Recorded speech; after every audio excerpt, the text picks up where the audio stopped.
you know, but when you are not getting this result, can we say that when you're really, really in that space of selflessness, then you're going to be getting, it doesn't matter if they're irritable or edgy or any of the number of things that we are with each other, you're getting back so much more when you're really in that. And I'm wondering how little we really are in that mindset.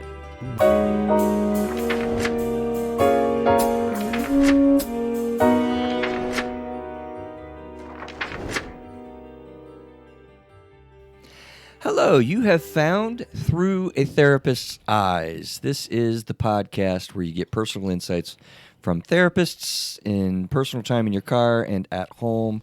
This is January the 19th, and so right off the get-go, I want to tell you I'm here with you recording on a Thursday, as stated, January the 19th, and so I don't know, Neil, I created this platform so I could do weird shout-outs and stuff to personal people and stuff, right? So I'm going to do it. This is a shout-out to my son, Adam Gazdick, who instead of being at dinner on time, I'm going to be late for his 18th birthday today. Oh, congratulations to him. Right? Happy birthday. Yeah. Isn't that awesome? I mean, it's weird being a parent of the youngest kid being 18. I'm not going to lie, but it's an exciting time. I hope you're having an awesome day. I love you very much, There's light buddy. at the end of the tunnel. There is. I love you very much, buddy, and I hope you're having a fantastic day. I'll see you shortly.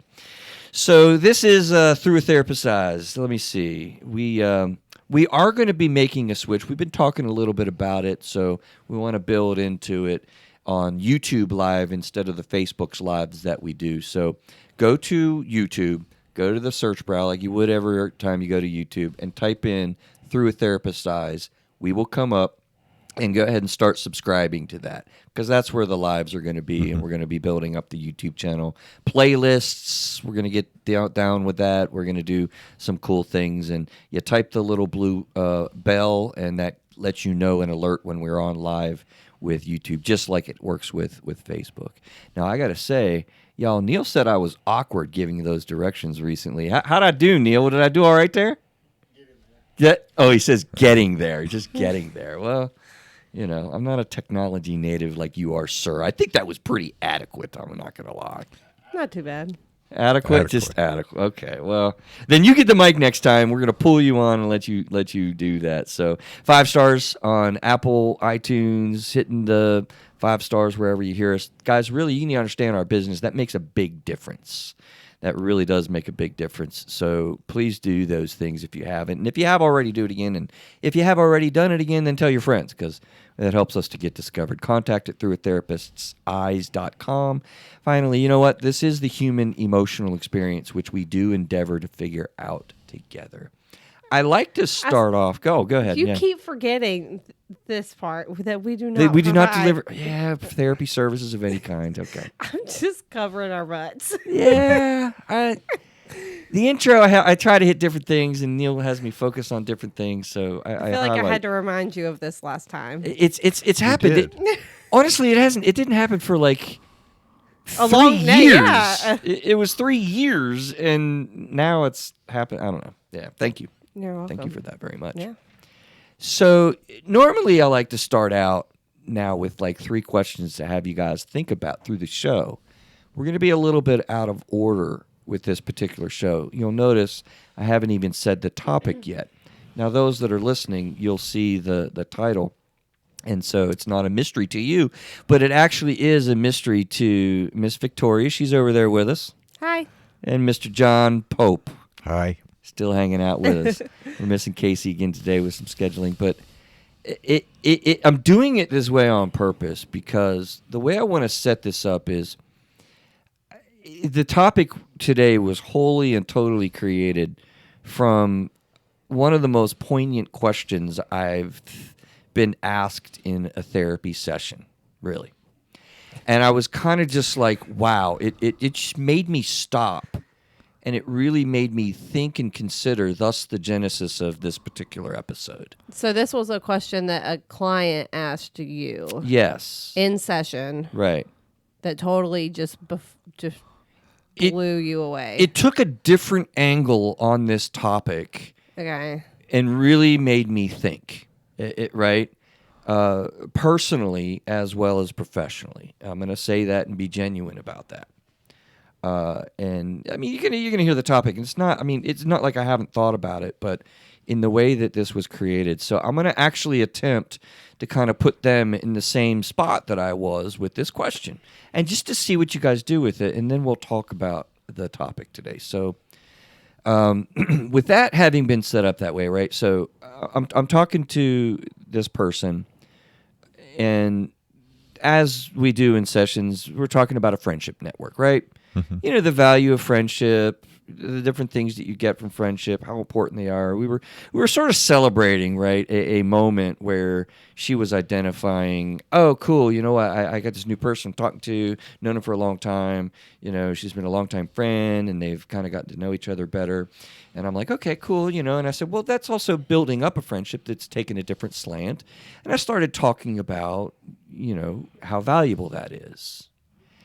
And then I started talking about how interesting it is in relationships with other people, particularly people that are close to us.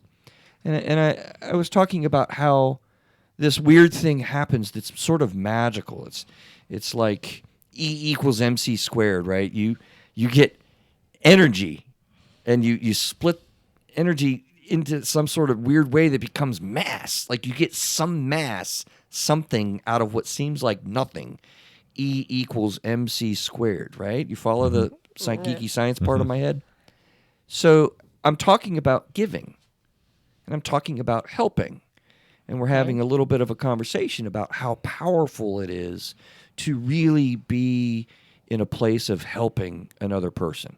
Like you do kindness for somebody, and you get back so much more than you even think you're giving. And I think we all know this idea. We all know this concept.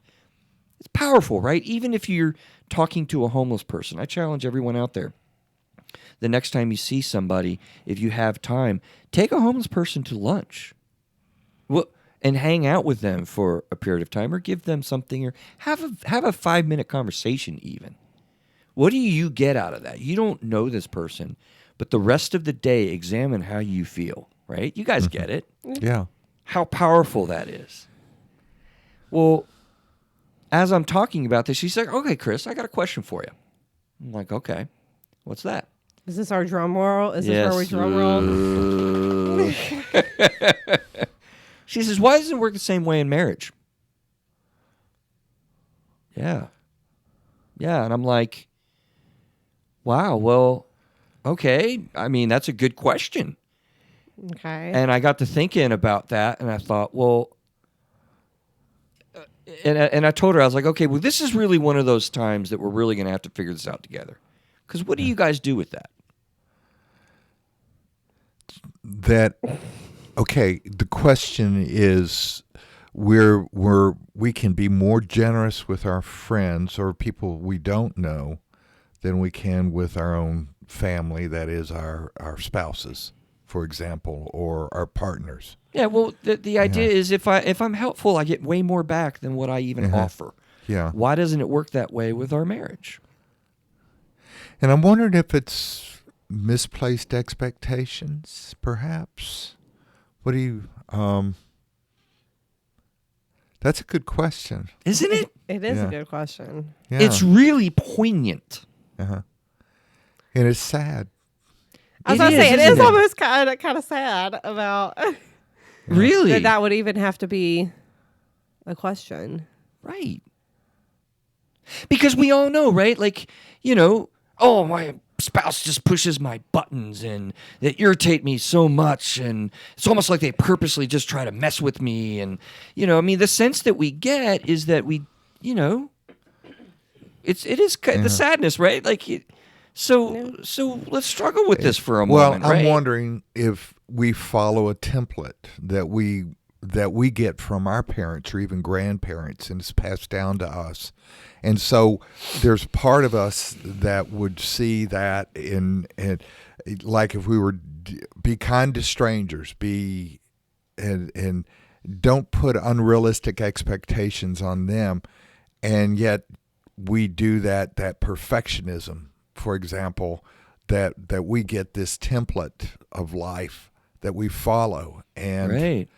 yeah, and it's sad. It really is, because then you really, in a way, are known better by people that are not in your ultimate intimate circle. Right. Yeah. Well, I think That it, sucks. yeah, and I think it Excuse me. takes I think it takes some of the pressure off when you're nice and kind and whatever to someone that you don't know, because it's just that Pressure. it's just that. So, for example, if we're going off the homeless example that you used, right? If I do something kind for someone that's homeless or in need, Or a friend. or a neighbor. but with that, like that specific example is just it happens, and then I may never see that person again in my life. And so but then I think sometimes in marriage you typically live with the person, and so I mean it's, You wake up. yeah, and you wake they're- up and it's just a whole, like, you just do the same thing every day. I mean, so Yeah. I don't know, but maybe in that sense of that specific example, if it's someone that you don't really know or someone that you don't, there's not the pressure to like, oh, Well, I let's have go, to Victoria. continue to do this. Victoria, let's go with like friends, though. Okay. You know, even if you're there for a week with your friends, you're having a sleepover or a weekend trip, and you're hanging out with them, and you're super kind to them or whatever. You know them, they know you. Maybe you've known each other a long time. You still really have that. I think it's an emotional fact. I use that term where it's like we have these experiences. And when you have this experience, you can expect this result. And the experience of helping somebody, absolutely, as an emotional fact, you get more back from that.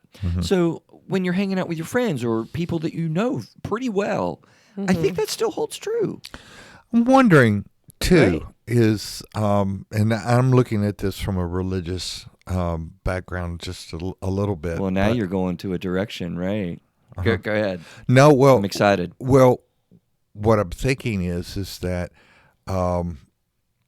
we are to love ourselves, and sometimes if you're like being a real difficult with your spouse or your partner, you know there's this concept that you're one flesh with that person, and maybe you don't like yourself so much, and maybe you're more critical, and you don't give yourself the grace to be in self-acceptance, and so you project that onto your significant other. Yeah. So interesting. Yeah, you're John, you kind of hit two of the thoughts that I prepared the show with a little bit, with what I'm going to call disguises. More on that in a minute. Where I'll just say where I landed in the conversation with her. And I think we're playing around with it with your reactions, which, by the way, listening audience, type to them. They were like, oh my God, I'm getting ambushed. I don't know what to do. Am I going to do it right or whatever? Tell them how awesome they are, because these are awesome thoughts. So type in the search bar. Yeah, we can give them compliments. And thank you. Neil just gave them the show notes, so now they see lists that I created. I'm and relieved. whatever, right? Okay. But here's where I landed with it, guys. And the reality of it is, we know this as an emotional fact that when you help somebody else, you get way more back than what you gave. If that is really true, if that is really solid, and I think that generally we can really agree to that, then must we consider that we are not in a state of mind, we are not in a mindset to be helpful to our spouse, right? Yeah. That's the cold, hard truth of it, I think. Yeah. That's where I landed, and we talked about that in this session. And since then, it's been really waving around in my head a lot, because it gets at this angle of, and thus you see the title now, right? Marriage. Are we actually selfish? Yeah. And I don't know. It's a tough thing to really think about, isn't it? It's like, wow. Yeah. I don't think it's that tough. I would probably answer that question and say yes. Right. I think that most people are typically selfish in a marriage. At least, I guess I might be projecting some of my own marriage onto that. I don't know, but Well, I think it's easy. I think for me, Victoria, that if somebody were to ask me or we were to talk about it in that way, I'd be like, oh, yeah, of course. I know I'm selfish. I know that I have blemishes and failures. And also, by the way, we talked a lot about the parenting role because this is exactly the same thing in the parent-child relationship, And so it's easy to say, oh yeah, I'm selfish. I own that.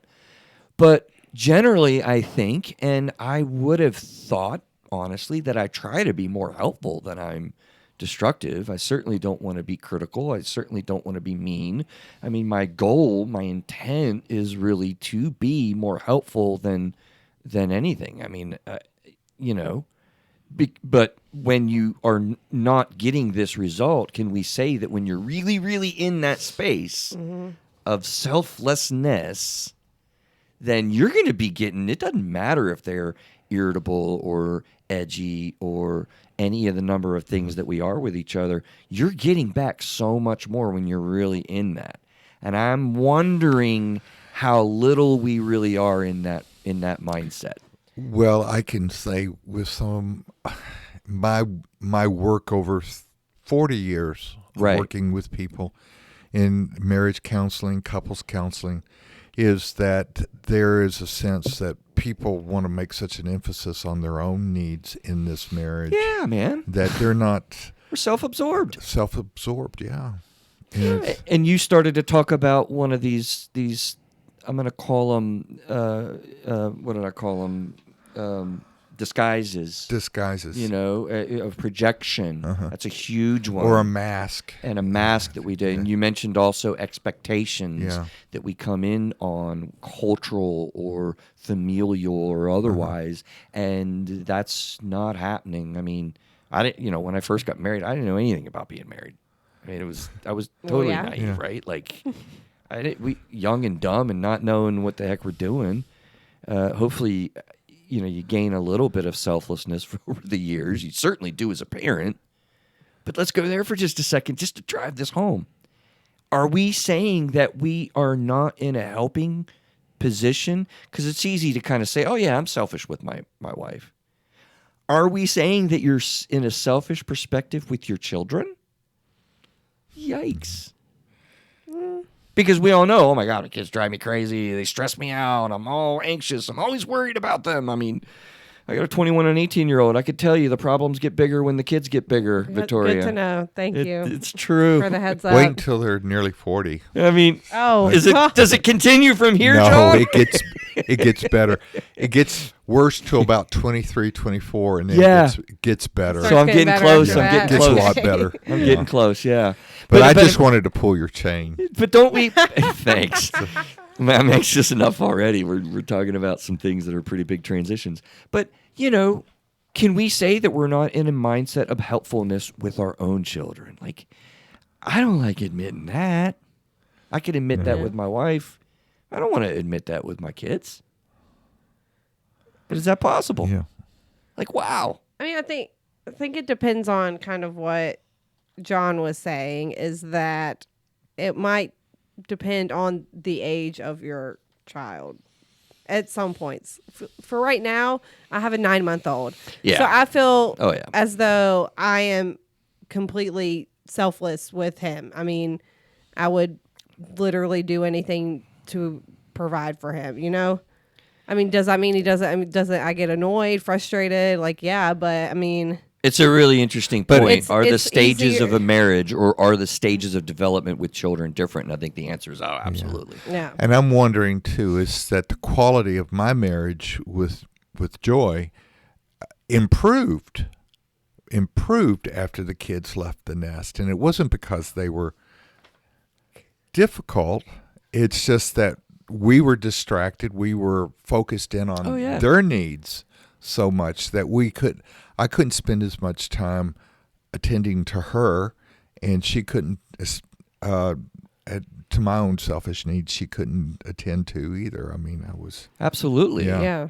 I would agree with what John said. I mean, now having, again, a 9-month-old, I feel as though I am a little bit more selfish towards myself because when I do get that alone time, You I'm need not it. really worried about my husband. I'm like, he can handle himself yeah. on his own. I'm more worried about, am I taking care of my self-care, my It's mental just health? starting to kick in, And so right? then I'm not necessarily concerned about giving towards my husband because most of my energy when I'm not at work is, being given towards my child. And so husband sometimes gets a little bit of the short shrift. yeah, it definitely gets the short end of the stick sometimes. Yeah. That's a truism. I mean, we know that marriages struggle the greatest in the toddler years and in the teen years. Definitely teen years. Pretty well studied, right, John? I mean, Oh, yeah. we know this through satisfaction surveys and various trackings, long-term longitudinal studies. I mean, this is a reality. When I was taking my kids to ballet or to soccer or to whatever else they were doing when they were in latency, their elementary school stages, it was a break. But when all the hormones started flying, it became very intense. And so you did some questioning, and then you get in arguments with your spouse because they're doing it differently. And you're not on the same map. It's all very, very different. And your point is great, Kasie. Makes me think. Victoria, thank you. You're sitting in Casey's spot. We've moved you. Yeah. Sorry. Your point though about different life cycles and different stages, I think is exactly what we're talking So about. then I don't know if we're going to answer this later on or if you're going to talk about this later on. But I mean, then the question for me is, how do you not do that? How do you transition your focus more to, okay, well, I need to take care of my 9-month-old, but then I need to also, after I'm taking care of myself, how do I also continue to have enough energy, have enough time, have enough motivation we have two main segments give that we're going to to. go through very, very, today. And the first segment is, different disguises that we have. John, you mentioned projection. You also mentioned, what was the other one? Mask or Expectations. Right. There are sort of disguises where we think we're being helpful, but in reality, we're really probably in a selfish spot.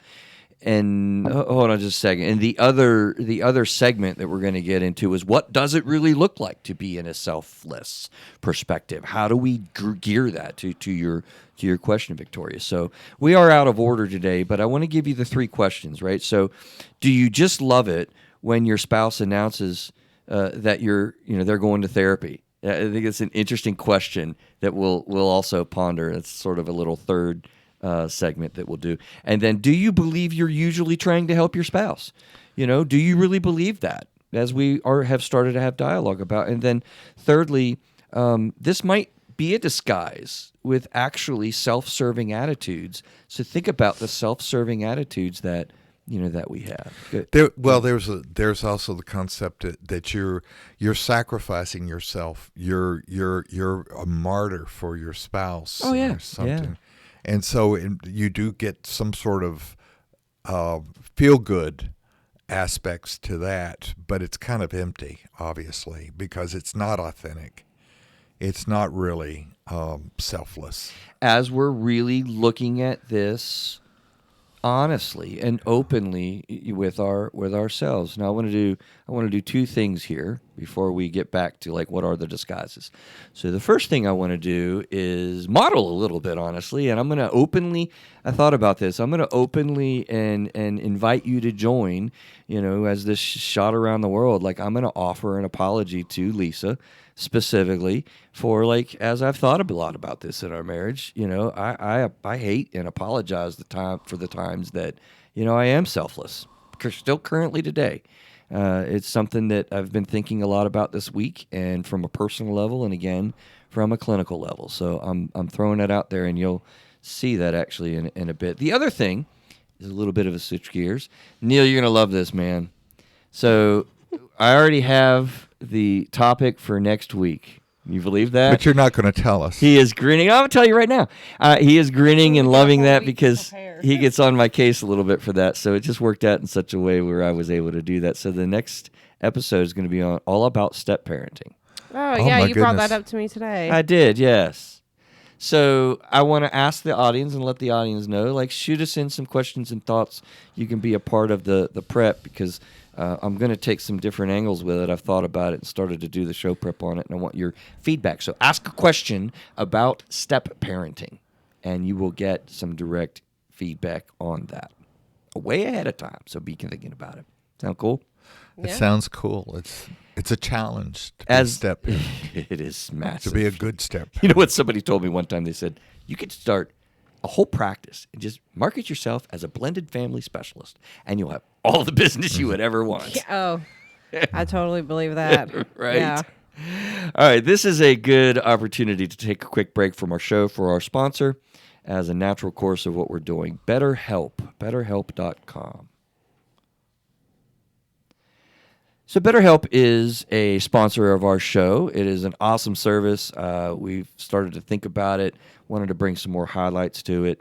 BetterHelp is, of course, online video counseling. Is that a way to put it? Online video counseling? What would you say, It's Victoria? telehealth. It's a version of telehealth, of virtual health. It can really be whatever you want to. You can text, call, do video chats, or reach your therapist, I think, pretty much at whenever you need them. Yeah. Yeah. Scheduling is easier. Yeah. You're out of your own home. You fill out a quiz. They match you with a therapist. And if you're dissatisfied with a therapist, you can change him or her as often as you need to. And of course, you might, if you do it too often, you might need to think, what am I doing? What am I doing? But you get matched with somebody that is compatible with you, and of course, if it doesn't work out, then you can change. Absolutely. You know, we talk about therapy through a therapist's eyes, and that triggers your thoughts, we hope. It triggers your insight about mental health. And I'll tell you, the therapeutic relationship is unlike any other that you can have in the world, I would argue. Similar with some things like a pastor, maybe. I don't even know. I mean, what are the comparable relationships? It's such a dynamically important relationship that can literally change your lives. And we have these things that are out there now at BetterHelp that really can facilitate And I think that. the idea of being non-judgmental and just being able to be able to make yourself vulnerable and to know that you're not going to get the negative vibes. It's safe. It's safe. It's a third party. Yeah. Someone who's not already invested and embedded into your daily life. So the way to do this is you can do it a few ways. We have links in our platforms. We have on the throughatherapisteyes.com, you hit the counseling tab, and that centers you right smack through. It's also, we need to get Neil the links that people can plug with the betterhelp.com / do you know what it is? Yeah, we need to look at that. BetterHelp.com / through a therapist's eyes, maybe, but we'll get better at identifying that to give you Make it simple. Yeah, it is simple. To give you a 10% discount, though, is the kick there.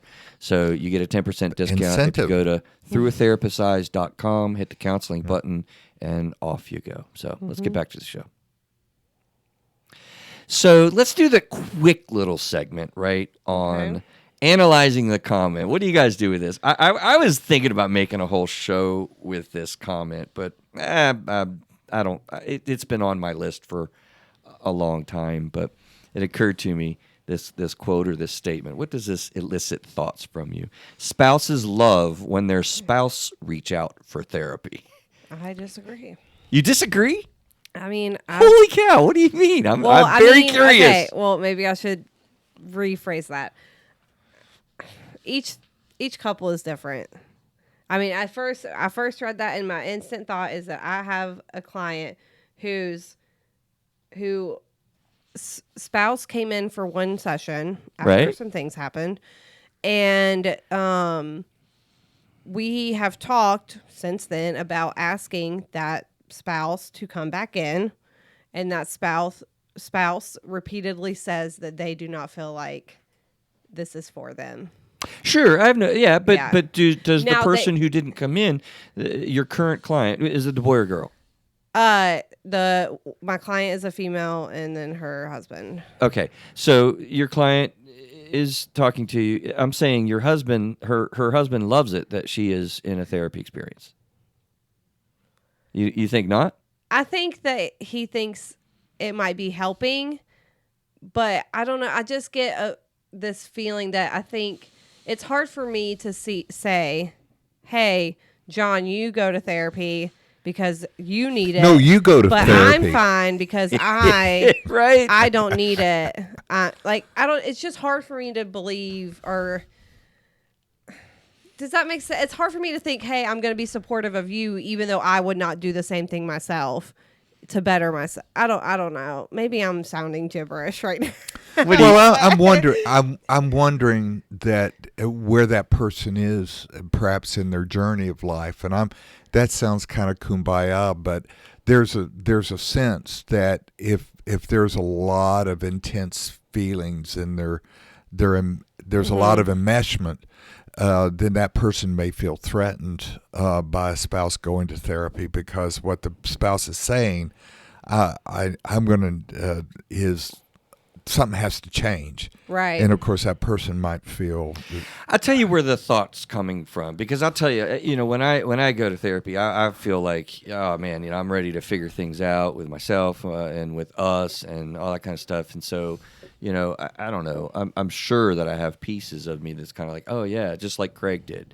So Craig is the ex-co-host of the show. He used to do weekly shows with us. If you listen to old episodes, you'll hear a lot about Craig Graves. And so I'm saying this because he said it live on the show many times. He's like, oh yeah, we had a rocky marriage and we went to couples counseling, and we're going to go to counseling, and the counselor's going to dig into her and figure everything out, and we're going to be so much better. And then he went to the counselor, and the counselor's kind of like, okay, well, Craig, have you thought about this? And Craig, there's that. And he went away from the counseling session because the therapist did a great job getting them to think about their own kind of stuff, right? Mm-hmm. And so he was like, wow, it didn't work out quite the way I thought it was going to. And I think that's sort of born into this idea that spouses love when their spouse goes to therapy, because, of course, I have no problems, and they're going to figure it all out and get better, and we'll be better. I think, yeah, go ahead. Sorry. I think maybe where you might be coming from more is if that one spouse is already in therapy themselves. So if I'm already in therapy, look, I'm acting like John and I are married. Okay, if I'm already in therapy, I'd love to be married to you. Okay, oh, thank you, John. That's so sweet. Even though I'm young enough to be your child, but yeah, my youngest is older than you. Yeah. So, but anyways, okay, so if I'm already in therapy, right? I think then yes, I will be more supportive of John going to therapy. Whereas if I was not already in therapy, then I might be more lenient or more apprehensive or more whatever about John. Does that mean? Are you following me? Yes, I think so. I was tuning into. Okay, let me repeat it. So Okay. I think that if I am already involved in therapy, I'm going to be way more supportive and encouraging of John going to therapy. Because you know it works. Because I know that it can work and that he has his own stuff that he needs to work on.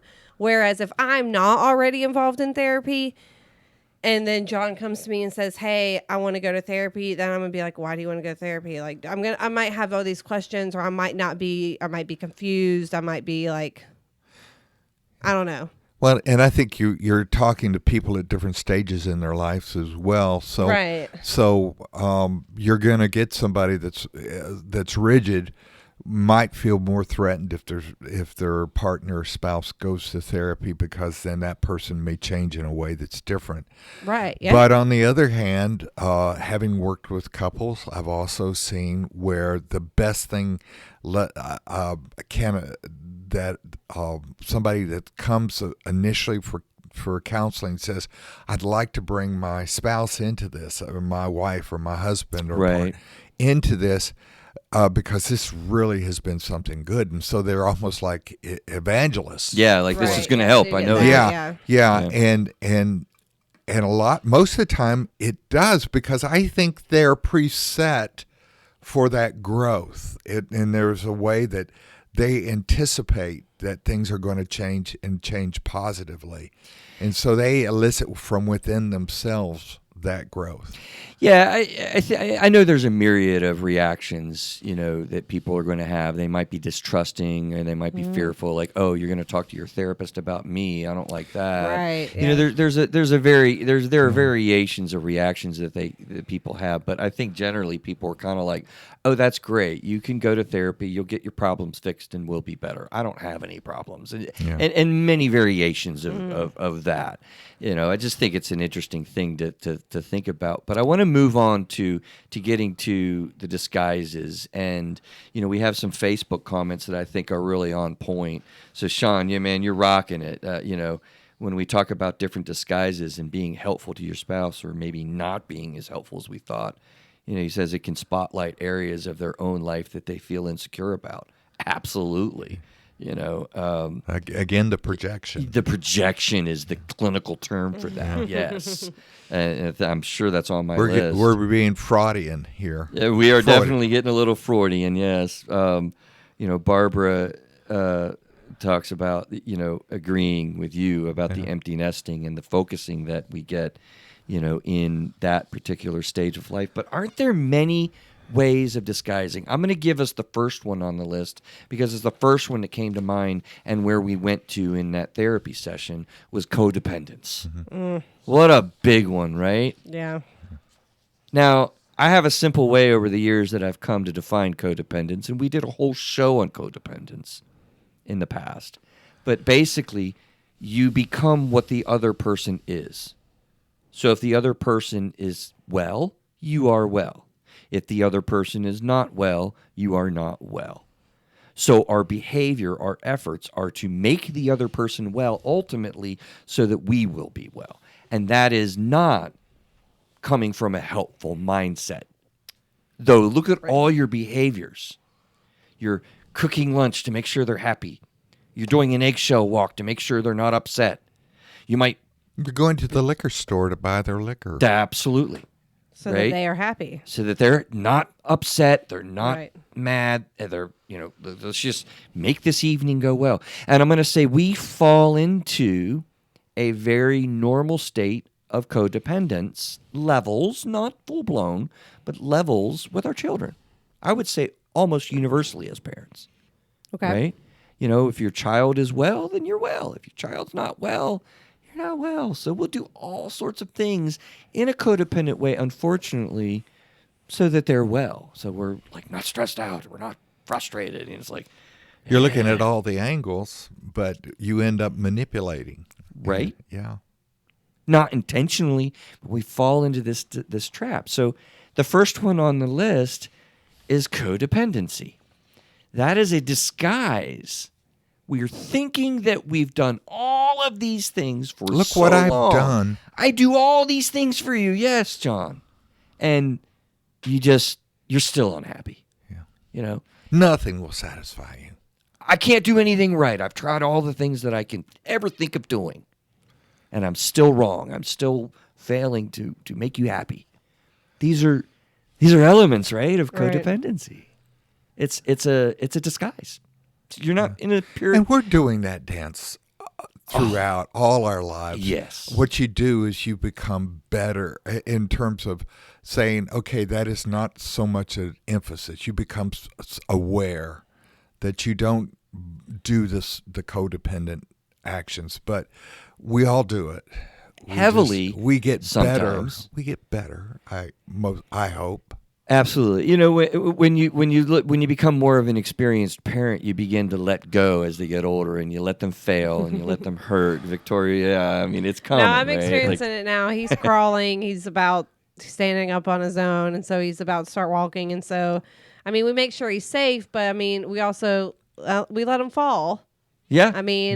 And so that's how he learns to push himself back up and try again. And so, we make sure he's not physically hurt, but yeah, I'm starting to get that. It's scary to let him fall. Yeah. Physically, literally at this point, right? Oh, and you have other kids too, and they, and you would think, well, your kids are going to get crowned all the time, and they're going to have doors slamming their fingers by their fellow kid. It's brother or sister. Well, my child might end up being an only child, so I'm not sure if we're at home if we're going to have to worry about that. Now, yeah, when it goes to daycare and other stuff, yeah. Yeah, and this was the second one on my list. It's funny. We do some shows on parenting, and, we talk about, one show we did, I don't know, a few months ago, there were so many variations of this type of parent. It was like 4 this article had. A couple of them I haven't heard of them. I may not be able to recall. Authoritarian and all those different types there was a helicopter parent. We all have heard that. Yeah. Of course, everyone knows what a helicopter parent is, and no one sees it in themselves. Right. And then there was a snowplow parent, where we're just getting out in front of the kid, paving the way from all the obstacles to make them be able to successfully traverse the journey of life. And there were 2 other ones. I'm not going to use. Was there a dragon parent or something like that? Nah, these guys were doing like equipment stuff. Oh, so okay. it was, yeah. Okay. But they were cool metaphors to really think of, like, is that really helping the kid? Right. Or are we doing something from our own perspective to pave the way, or to helicopter over them, to make sure they don't struggle so much? Everyone loves picking on everybody gets a trophy mentality. That was a Simpsons episode on Oh, boy. Oh, Lord, here we go. Helicopter parenting, yeah. I mean, I just actually recently heard today, or maybe it was yesterday, someone, I know this isn't technically a parenting episode, but someone was talking about how a lot of times when we become parents, we in turn are parenting ourselves again from a perspective of like how we would have liked to have been parented, or things that we would have done differently. Kind of goes to what you were talking about, John, Yeah. right? And so, I mean, yeah, so some of those things make sense. Like if you had to jump over all these obstacles and stuff to get to where you are, then it almost kind of makes sense that you would want to be what you said, like a snowplow parent. Oh, I would love my kids to have a way easier time and, than I ever thought about having. But and so, but they only learn through failure, through has to be. falling.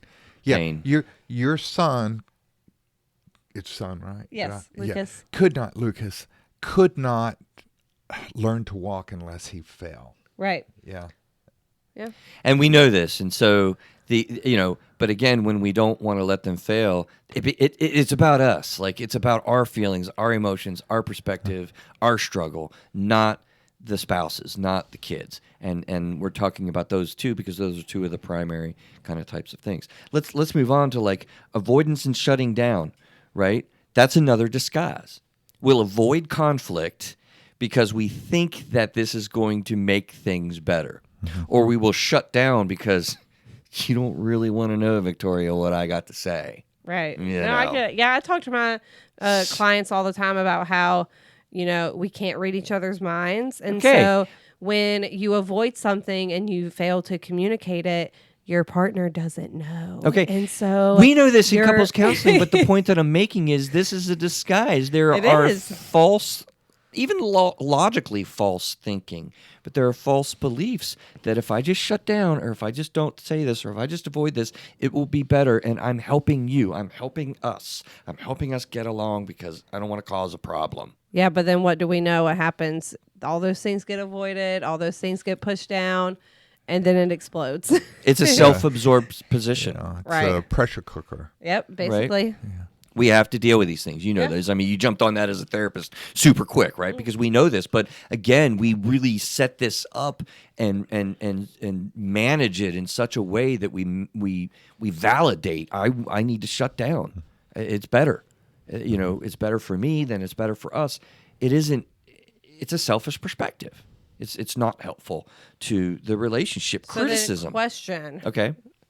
In the previous episode where we talked about, and I can't remember the acronym, but the marriage episode where we talked about the avoidant, or no, not the engulfment and Abandonment, So yeah. then, would you say that the abandonment side or the engulfment side is selfish because they hide away I and they think- go away? Oh, that's a good question. Sure, it's a reaction from an insecure perspective, and you tend to shut down, or You don't wanna talk avoidance about is it actually immediately, universal. right. I see that as we all do that. Right. But I just moved to the other one with the next on the disguise list, which you'll see is criticism.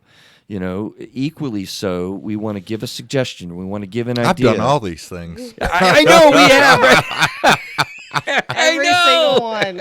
I've done all of them. Yes, I know. It's so This is why it was a poignant angle that this therapy question came at me with, because it made me think about all these things from a different angle. It's amazing how insightful our clients are. Yeah. Just Oh yeah. Absolutely. They teach us something. So when you hear the word criticism, you'll think the idea like, yeah, I never want to do this. I don't ever want to be critical. But then, sometimes we need to receive criticism, right? So you would think that criticism is a disguise, but iron sharpens iron, right? So we want to get feedback. So is it selfish to do this? Or in the opposite perspective, criticism in the other way, I'm just trying to correct my spouse with a flaw, right? When in actuality, are we actually just tearing this person down? These are disguises. Well, I mean, criticism is one of the four horsemen. Absolutely. And so, which is what? So that people know what you're referring to. Oh, the four horsemen are the thing, correct me if I'm wrong. That's from about Revelation. is when it's a different four horsemen. Is when negative behaviors that can come up in partnerships and relationships that typically elicit negative outcomes or negative behavior. So you have criticism, stonewalling, defensiveness, and I'm losing the fourth one. Contempt. Contempt? Yeah, contempt.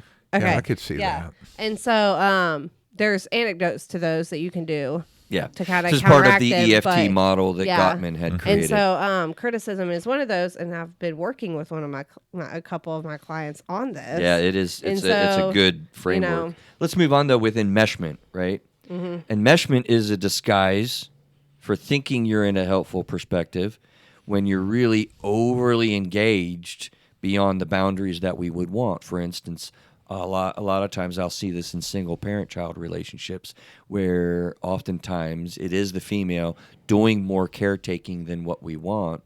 And because there's not a guy in the perspective, there's a whole model that I can go into this that doesn't sort of pull back the boundaries. So you're way overly involved in your teenager's life than you need to be. And so we want to pull back and have better distance because we don't want to be too close to You want to have person. good boundaries. You want to have good boundaries.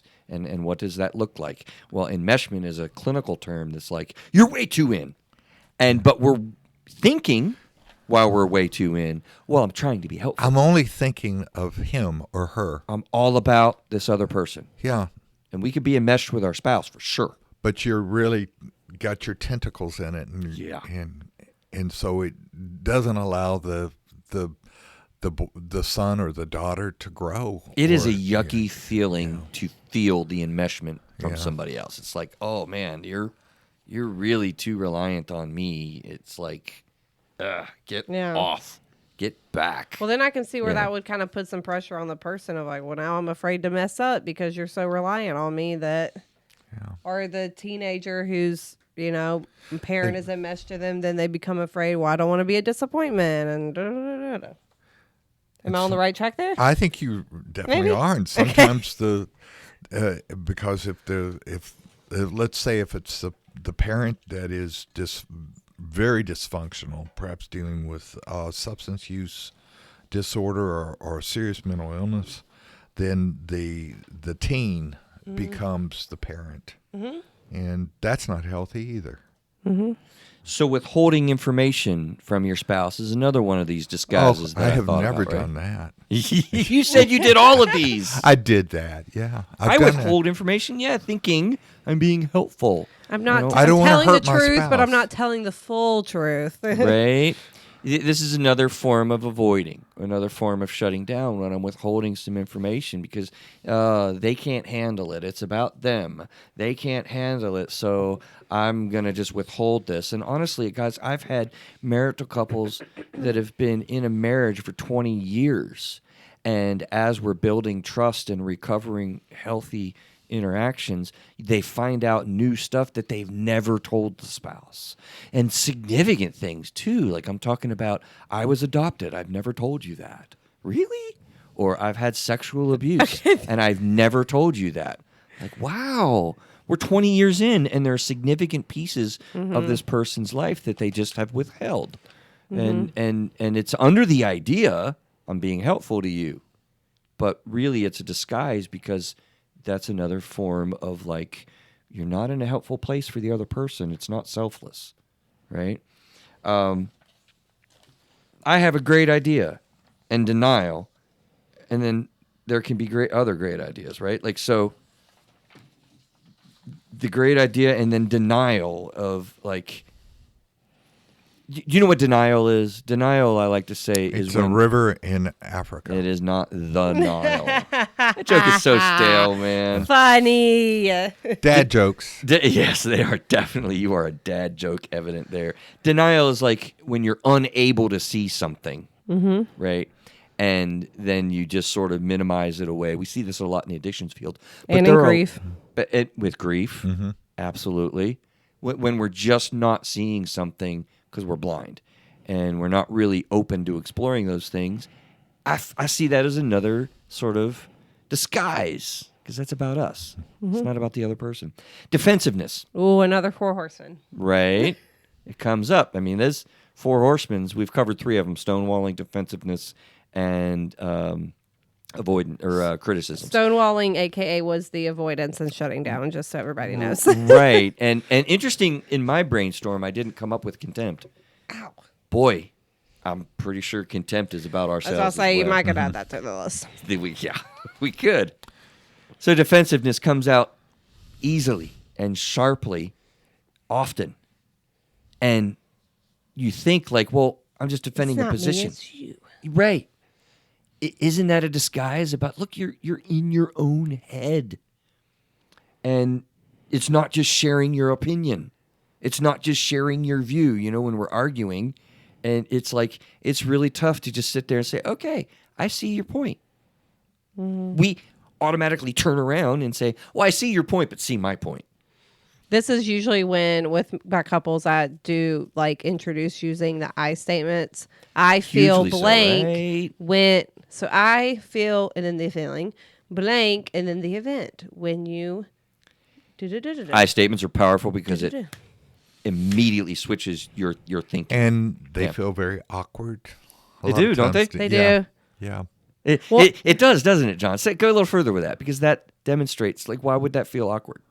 Because in my mind, they're trying something that they've not done before, or it makes them feel uncomfortable because it means that you're taking ownership of your feelings and thoughts, and it's not blaming the other person. Right. So it's neutral in that sense. Right. It's different. And I think a lot of people, we just don't naturally get into this perspective. Thought that I'll say out loud, I wonder, is that because we are not naturally in a selfless state? Maybe. I even had a Yeah. I had a client, because I've just been working with this on some of my, like I said, some of my couple clients, and they asked me, one of the partners in the couple asked me, well, what do I say when my partner comes to me and says that I statement? Like, how do I... Yeah, what do I say then? What do I respond? Yeah. And so that kind of goes with the awkwardness. Like, you get put in this, well, the one partner is taking ownership of their feelings and what happened, but then what does the other partner say? Like, well, that puts the ball in their court. So it's awkward for the person to respond. And what if the other person takes great offense at that, even though it was actually the person that made that, I feel this or that, is actually taking responsibility for his or her own feelings. What if a person is codependent? Well, so we worked on saying things like, I'm sorry you feel that way, but... And so we worked on changing that terminology to, like, things like thank these you are- for these coming are- to me about this. I These didn't are realize- yeah. specific techniques that we use in couples counseling, right? Right. Let me broaden this out and transition us to Sorry. the question because I think it gets back to what you said, John, before of, so we have culture. We have an understanding in our brain about how things are supposed to be. And we develop from that right off the get-go, John. You said expectations. Now, incidentally, by the way, a little side note nugget. I believe there's 2 ways to get to healthy expectations. Because expectations are great. They're not bad. But you can only come at them with agreements, when you make an agreement together, or when you have long-term norms. I'm trying to get a lot of information in at the end here, so I'm just going to leave it at that. But we have these cultural, familial, societal, universal understandings of the way we think things are supposed to be. And that... So how do we get out of that into a selfless perspective where we check those things out so how can we practice getting out of those expectations that weren't agreements or weren't long-term norms then to create a selfless state of mind in your marriage? What do you guys think? I had the opportunity to brainstorm, but how can we literally, because what we've really laid out here is if you're meandering along with us in thought, how selfish have you been in your marriage? Wow, maybe a lot more than you thought. So how can we turn that around and get back to your question, Victoria? How then do we create selflessness in a mature marriage? Turning this around. I don't know. Maybe self-care. Holy crap. I love that. I mean, that was just a shot in the dark, but yeah, sure. That's the right answer. You are correct. Yay! Ding, ding, ding, ding, ding, ding. Well, I'm just thinking about how we always tell our clients that it's, or at least I do, if you're looking at the hierarchy, it's hard to take care of other people if you cannot take care of yourself adequately. And Golden rule, right? Yeah, do unto others as you would have them do unto you. And that's in every major religion. Right. So, I mean, a variation of that. Right. At which it stands to reason there's parallels with religious practices and what I know about mental health. I've always told people. I found very few, if any, divergences.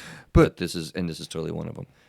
Maybe the self-acceptance and the self-forgiveness for one makes a mistake, because when one is seeing again the projection of flaw in your partner, is actually you're seeing the flaw in yourself. It's crazy, right? And it you sounds forgive yourself for paradoxical. that. Huh? Almost. And you forgive yourself for that. It sounds paradoxical to get into a state of being selfless in your marriage.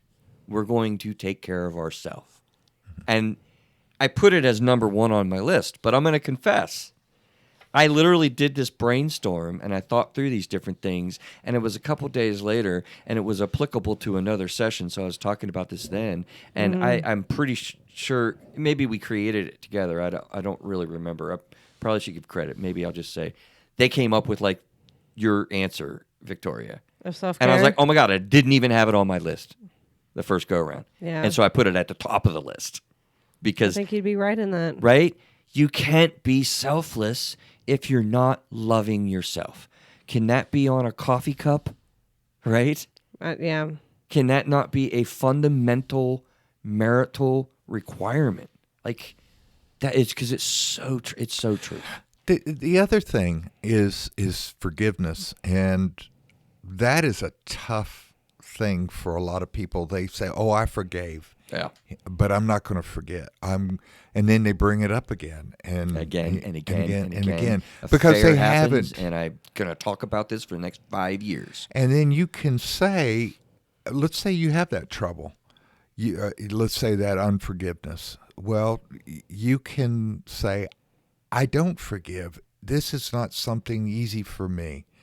And so you're able to actually forgive yourself a little bit for that. And it becomes less of a thing. And so you are able to let go. It's a process. You know, I have this children's dictionary Yes. on my bookshelf for one reason, and it is when we talk about the definition of forgiveness. And I'll pull that off my bookshelf in a therapy session. I'll give it to the person, and I'll say, look it up. and we'll pull to the word forgiveness. And the simplistic definition was in that book is to let go of anger against. And I thought, yeah, that's it. Because that's not what we think about, when we think of the word forgiveness. You're letting go of your problem. Holding anger at this other person has nothing to do with an apology. Right. Yes, letter G on the list. So you don't have to get somebody say, well, I was wrong, I'm sorry. Yeah. You could forgive anyway. Absolutely. Yeah. That's why forgive and apologize are not on the same line. Correct. Because Because they go together. Correct. It's not the same line. They're two distinct differences. So we could do a whole show, and I think we have when I was talking with Craig, an apology and forgiveness cycle. Because on the other side of that, John, you have the apology.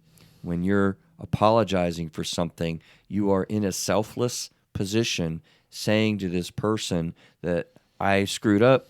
I'm offering this. I'm taking responsibility for my actions. That's what an apology is. And then forgiveness, we just talked about, is the other side of that. I am letting go of my anger. Apology doesn't have to come after you've been forgiven. And more commonly, people think a forgiveness doesn't have to come after you receive an apology. These are two distinctly different realities, and both of them create selflessness. Right? Let's look at this B. We'll go, because you guys would probably get all of these on the list, I'm sure. But how about altruism? Can we get ourselves in a helpful position to our spouse and be in a spirit of selflessness if we're practicing altruism? Yeah. Do you need to define that for everybody? John's the dictionary, the academic over there. Well, altruism is giving freely without expectation for reward, and so you do it in a sense is just out of the unconditional love, or as Rogers would say, unconditional positive regard. Yes. And so you give just freely. I'm giving you and you don't expect $100 just because I want to. I have nothing. There's no strings or anything. Yes. I mean, in It's therapy, altruism. we're supposed to give that Absolutely towards our clients. So you're altruistic. I would hope so if I'm doing my interesting. job Wait a correctly. minute. We get paid, right? So it even goes beyond that. Well, I mean, but even if I wasn't getting paid, that's the thing that we agree to when we become licensed. Truest forms of altruism we can see with our kids a lot of times. We are doing this, and we have a very clear, no expectation. None. It's like it is ironclad. Not. I actually gave $100 to somebody that I knew needed it, and I know 100% clarity. They have no idea that my wife and I were the persons that gave us that. And isn't that the best reward? Oh man, I still feel it's John. Yes, when we're helping other people, we get way more back than you ever thought you'd given. That $100, not a big deal in my life.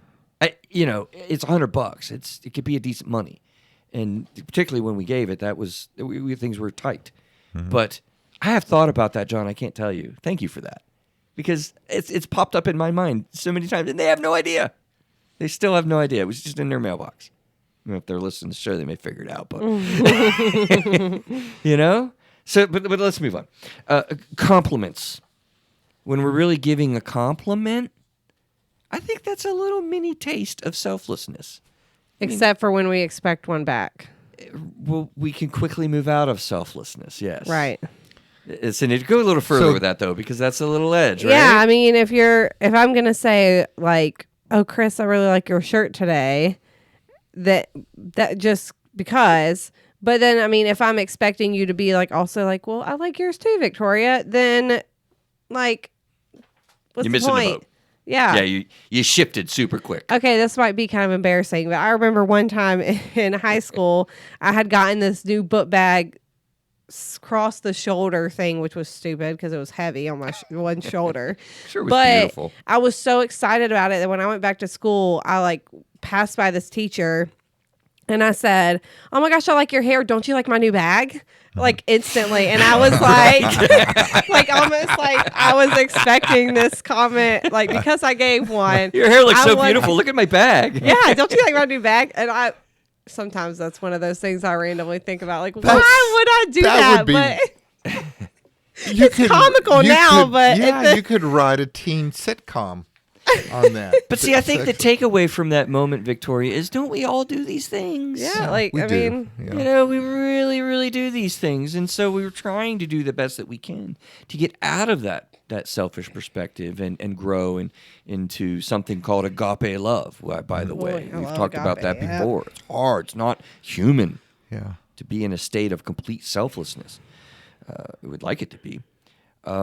Focusing on the we instead of the I thought was an interesting switch, right? Like, you know, I need this and I want this. And even the I statements is a little bit different.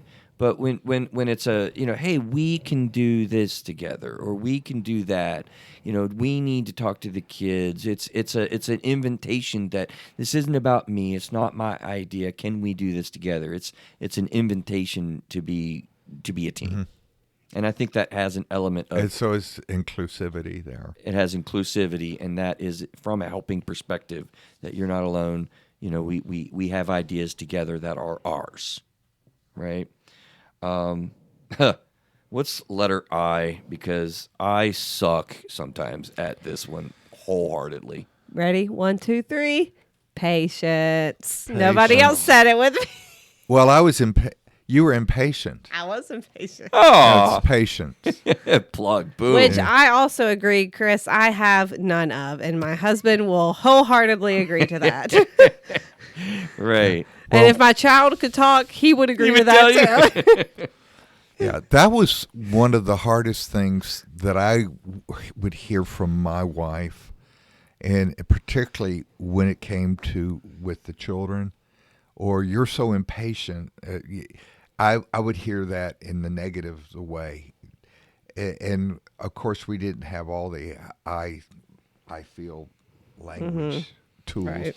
at the time, but I was impatient with my children, all three of them. Oh yeah. I hate when I look at those moments and I'm thinking, oh my God, you were so way over. Like, slow down, Christopher. And that's what I say to myself. No one can call me Christopher, by the way. Don't be doing that. 'Cause my mama did, and I'd say Your this to my own your thoughts. I'm like, government You Christopher, name? dude.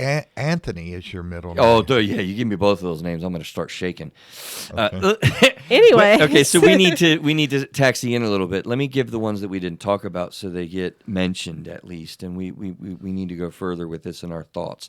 Stop the blame, right? When you're blaming the other person, that is trouble. Ultimate leadership for heads of the households or mamas that are leading the family in our actions. Ultimate leadership is, what can I have done differently? What can I do better?